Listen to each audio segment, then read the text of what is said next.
Hi, it's Jane. It's been a week, guys.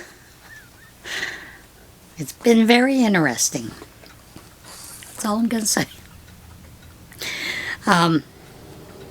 We did start the stuff for the estate with the taxes and all that fun stuff, and finally got some information from one of the credit card companies about some of the charges. And one of the charges that I'm actually looking for is where he purchased the PS4 from and when and how much. Because I don't plan on keeping it. I'm not a gamer. I can't see any reason to keep it, so I'm wanting to sell it. But I need that information, you know. What can I say? Alright, as far as finished items, I have 8 more baby hats that are ready to have the red put on. That is basically it for that portion. I have been working on doing some alterations to some of my clothes. I don't know if you remember or not, but I told you I'd lost some weight. And I had ordered smaller sizes, a small couple of jeans in smaller sizes. And they were back ordered. And they finally came. And they're now too big. What are you going to do? Right? You know, you got to do something with them. So, you know, I'm like, well, I could send them back and, you know, reorder again and even smaller size. But I'm like, nah, I'll just do some alterations on these because it's not that big a deal right now.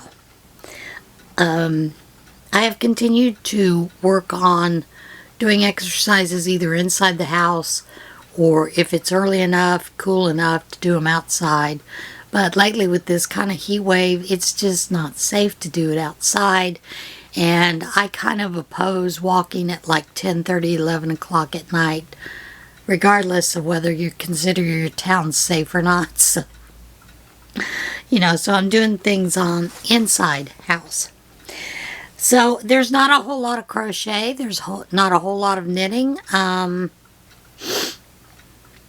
you know, we did the shopping for the prayer shawl ministry. We're getting ready to set up displays for the Clinton County Fair here for the prayer shawl ministry. So we're gathering what we need, those kind of things, and how, you know, they want to display it. And Tina is actually doing that display for us.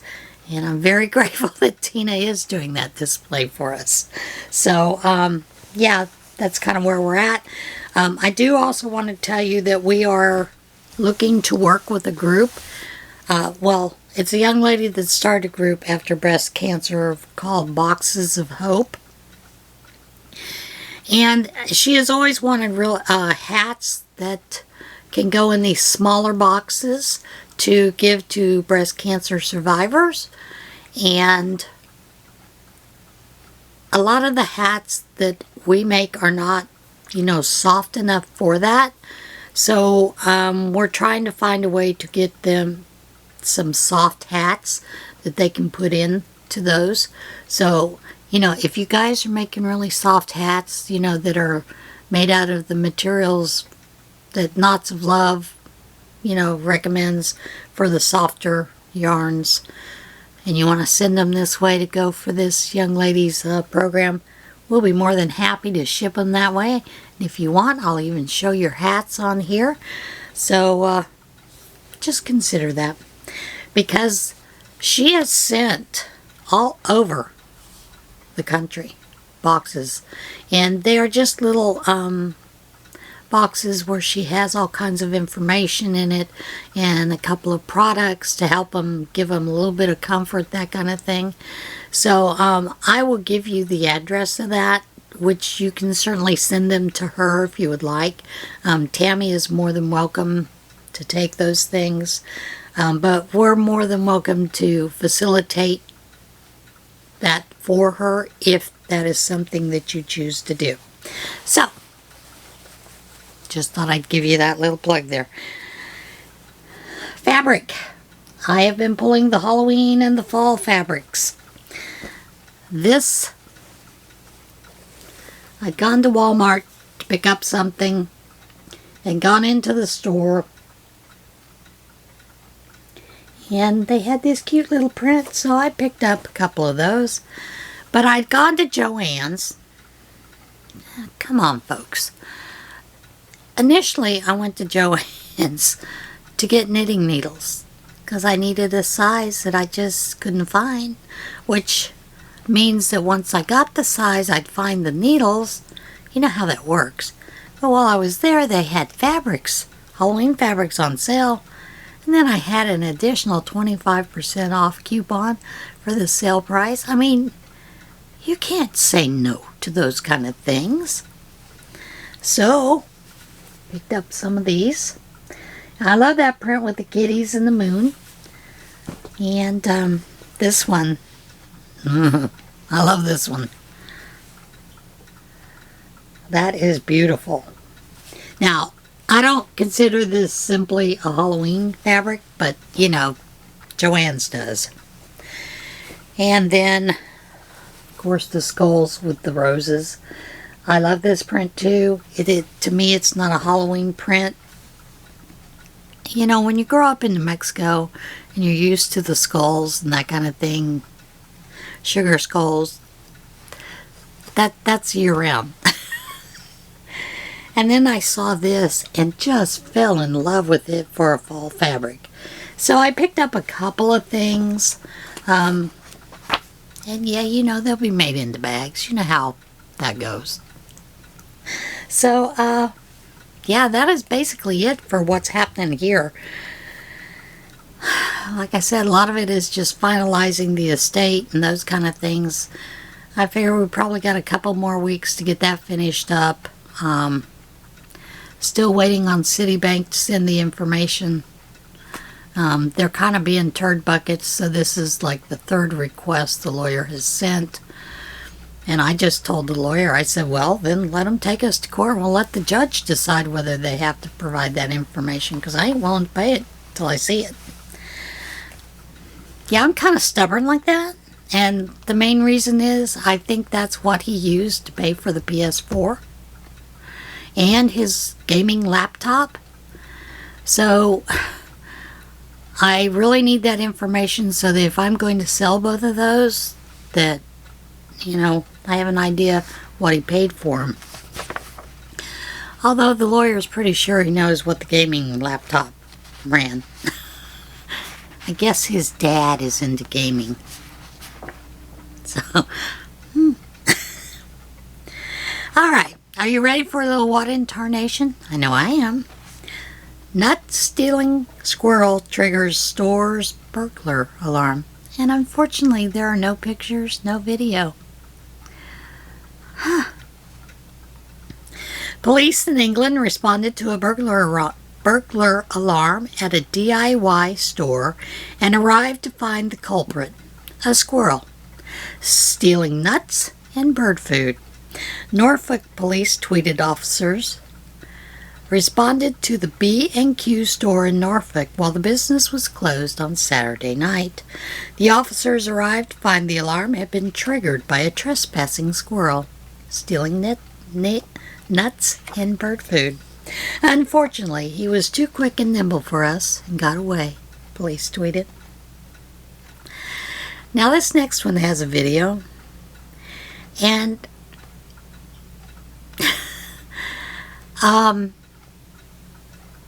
I know this is a real thing, but there's a part of me that goes, why?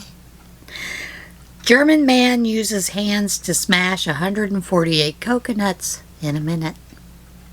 A German martial artist broke the same Guinness World Record for a sixth time when he used alternating hands to smash 148 coconuts in 1 minute.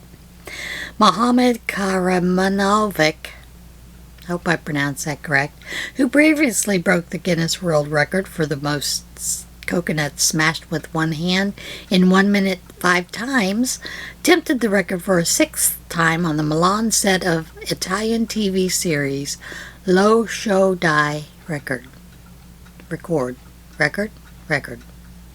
Guinness World Record said competitors are allowed to use alternating hands to set the record, but each coconut must be broken with a strike from a single hand. And this fellow's name, I'm not going to try to pronounce it again, nicknamed Hammer Hands for his numerous world records for breaking objects with these hands, broke 148 coconuts in the time limit, earning the record for a sixth time. And there's video. You know, there's part of me that goes, but why? Doesn't that do damage to your hands in the long run, doing things like that? You know. Breaching whale lands on fishing boat off Massachusetts coast, and there's video. A whale breached in the middle of a group of fishing boats off the Massachusetts coast, whichever, and was caught on camera landing on one of the vessels. Scary. Video from the 10 a.m. Sunday incident off the coast of Plymouth shows the humpback whale breaching near multiple fishing boats and landing on one of the boats, causing its bow to dip below the water. The operator of the boat said there were 2 people on board at the time of the whale encounter, but no one was injured. The boat sustained minor damage but was able to return to the boat ramp on its own power. The boat was in the right place at the wrong time. This could have been much worse for all involved, Plymouth Harbor Master Chad Hunter told NBC Boston. Children like to lean over the side of the boat to watch the fish, so it's very lucky that nobody got hurt here. An incident like this is pretty rare, but very dangerous to boaters. Hunter said crews have been closely monitoring boats on the water Sunday after another vessel was bumped by a boat on Friday. He said the whales are being drawn to the area by the current abundance of fish, the same conditions that led to the area being crowded with fishing boats during the weekend. Ooh. And apparently this is not a common sight off that coast there in Plymouth. So, you know, I would find that, I think one of the guys said he was out there at 3 a.m. They start 3 a.m., 4 a.m., you know, breaching the waters and going after the fish. So, it's interesting. Painting bought from Texas thrift store turns out to be Keith Bankston original. A Texas man said a painting he bought for $125 at a thrift store is being donated to a museum after it was found to be a work by famed Georgia artist Keith Bankston. William Pugh, an assistant professor of practice for the University of Texas of San Antonio Department of Information Systems and Cybersecurity, that is a long title, said the painting caught his eye during a recent trip to a thrift store. Pugh said he suspected the 125 painting, which depicts the biblical Eve and the serpent in the Garden of Eden, might be an original, so he did some research to find out more about the piece and its artist. The painting turned out to be Eve in the Rose Garden, a 1982 work by Georgia artist Keith Bankston, who died at the age of only 34 in 1992. Pugh decided to donate the painting to the Tubman African American Museum in Macon, Georgia, after learning the facility had several of Bankston's other works on display. The museum has not yet determined the painting's value. Even if it's worth substantially more, I've always had the inclination that I wanted to donate it, he said in a UTSA news release. The Tubman Museum in Macon is the perfect place for it. He said the painting deserves to be seen by the public. Hanging in an office or a bedroom in my house probably wouldn't be the best place for it. Thank you, Professor. And if those of you that are there in that area, if you get to see and go see this museum, it is a wonderful museum. Check it out. Beautiful works of art. Skin becomes canvas at World Bodypainting Festival. The World Bodypainting Festival begins Thursday in Klagenfurt, Austria, bringing together hundreds of body painting artists and enthusiasts from around the globe. The 3-day festival, which is held in the Goethe Park in Klagenfurt since 2017, features multiple competitions, stage shows, and over 40 live bands. The Body Paint City area of the festival also features a body painting and beauty expo, as well as multiple adventure zones. The event was founded by Austrian Alex Barendrich in 1997 as the European Body Painting Festival. He said he became interested in the art form after seeing photos from the 1970s showing German model Varushka von Lehndorff with her body covered in paint. He decided to create a festival after discovering there were no large-scale events in Europe dedicated to what was then a niche art form. I think transformation was always something human. Transformation of the body and decoration. And isn't that true? He told National Geographic in 2018, "You can express really good feelings, colors, emotions in an art form that is also moving, screaming, and dancing." The first 2 years of the festival, held in Schieboden, Austria, featured body painting showcases, and 1999 saw the inception of the first European Body Painting Awards. Ensuing years saw the addition of showcases and awards for photography and fine art, as well as different categories of body painting, including brush and sponge, airbrushing, team body painting, special effects makeup, and installation art. The festival and others that followed in its wake are credited with increasing the popularity of body painting as an art form. The practice is increasingly seen as fine art by museums and galleries, and the practice became a subject of a reality TV series, Skin Wars, in 2014. Barendrich said his ultimate goal is to build connections between body painting artists and the rest of the global art community. "I would now like to create this network not only within body painting industry, but with other artists and other institutions. My vision would be for an art basel for body painting enthusiast artists." Now, my hairdresser,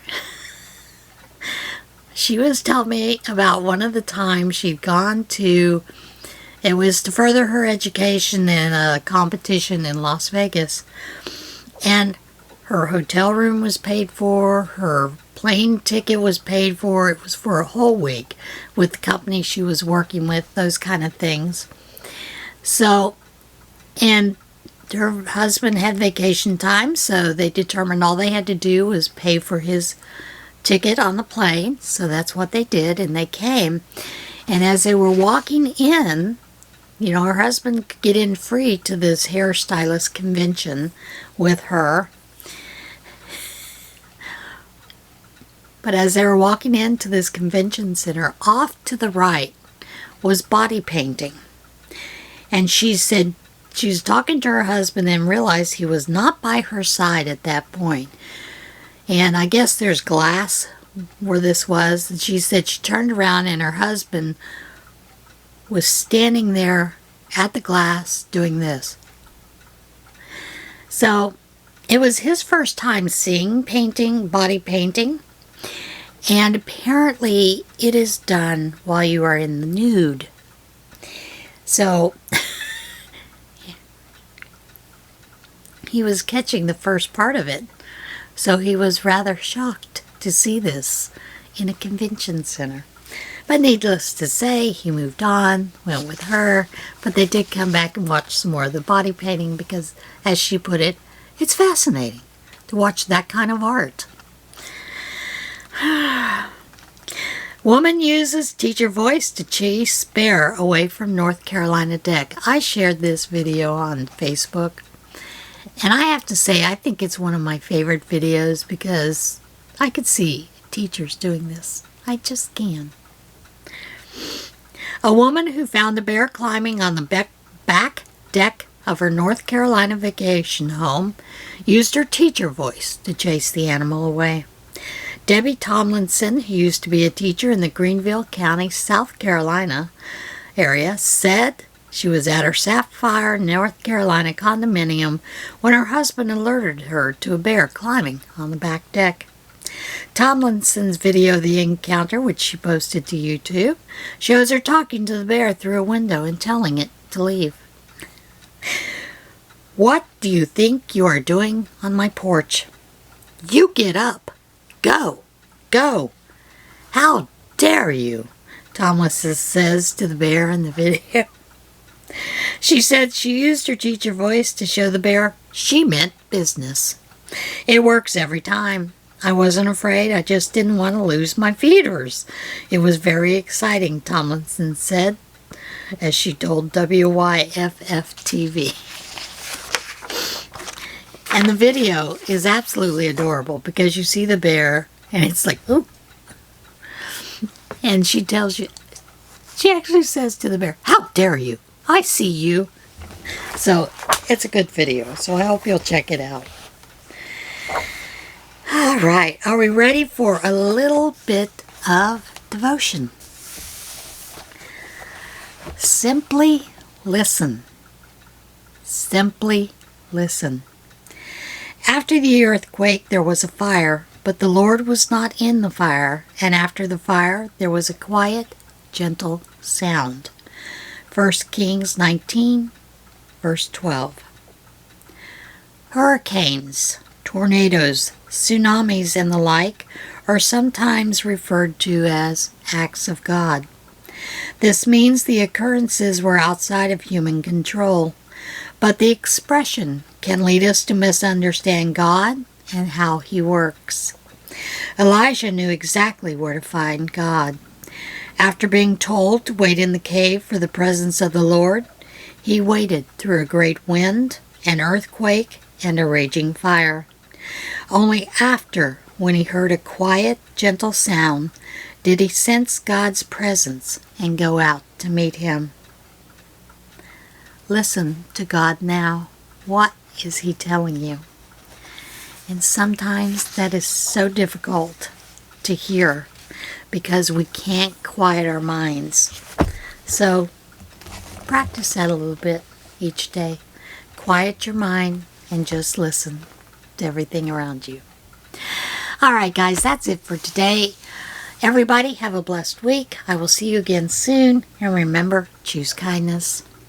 And let's love everybody. Love one another. And get out there and see this big, beautiful world we live in. And I will see you again soon. Bye.